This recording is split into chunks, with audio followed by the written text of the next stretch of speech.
Денеска го промовираме најновиот извештај на кој Фондацијата Метаморфозис го работеше заедно со International IDEA и е насловен овозможувачи и поттикнувачи на фими за време на изборите во Северна Македонија.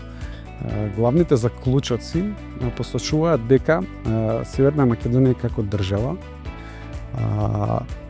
во политичко и општествен аспект е доста поделена земја, по повеќе основи, и тоа придонесува за распространето ширење на дезинформации и полесно пенетрирање на фими во државата.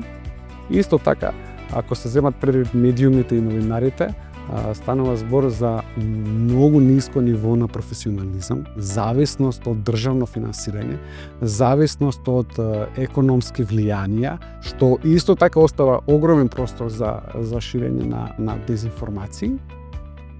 Ако земеме предвид само регулативата, може да се каже дека постојат некој напредок, меѓутоа се уште тоа не е доволно добро усогласено со европските стандарди.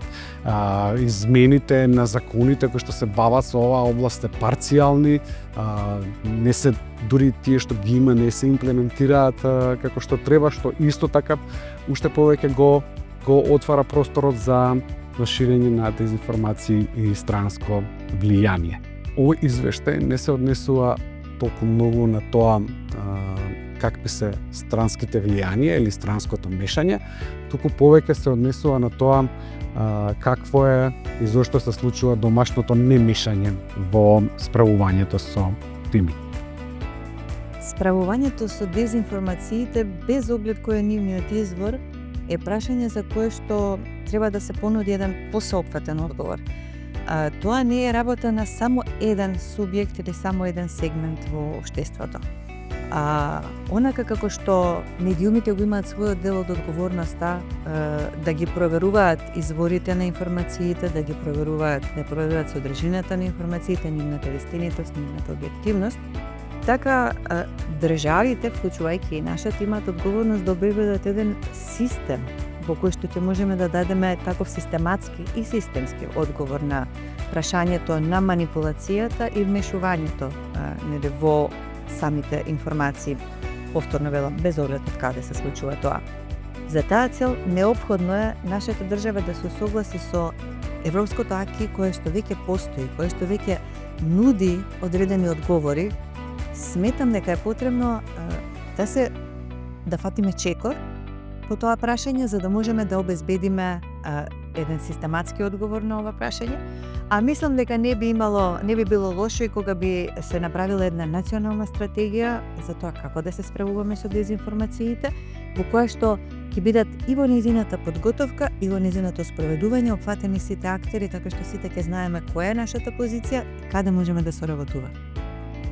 Со кадровска екипираност во медиумите, навистина медиумите ќе станат повеќе отпорни кон пробив на странско мешање, што во моментов не е случај, бидејќи имаме многу медиуми, претежно онлайн медиуми кои имаат само еден или двајца луѓе што ги раководат и најчесто содржините таму се копирани и препишани или само соопштенија од А до Ш се пренесуваат без никаква новинарска интервенција. Едукацијата за новинарите, вработување на повеќе новинари, давање подобри работни услови за новинарите, сето тоа може да придонесе за поголема отпорност кон странското мешање. Потоа, не мешање во медиумите од политиката. Кога го мислам ова, не мислам на директното толку многу колку што го сметам за мешање и она што го регулира изборниот законник, односно плаќање на медиумите за политичко рекламирање, па потоа плаќање на некакви други начини. Сето тоа го деградира квалитетот на новинарството. Сето тоа поттикнува нови и нови раѓање на нови и нови медиуми, она што го викаме mushrooming, само имаме голема бројка, а немаме квалитет во информирањето и уште помалку отпорност кон странското мешање. И како последен фактор, јас би ја спомнала поддршката за медиумската саморегулација. Имаме во медиумите во земјава професионалци кои имаат интегритет и сакаат да бидат третирани како квалитетни и одговорни новинари и прават се за тоа, но имаме и многу други актери во медиумскиот свет кои го уриваат постигнатото и го уриваат впечатокот и довербата на јавноста во медиумите.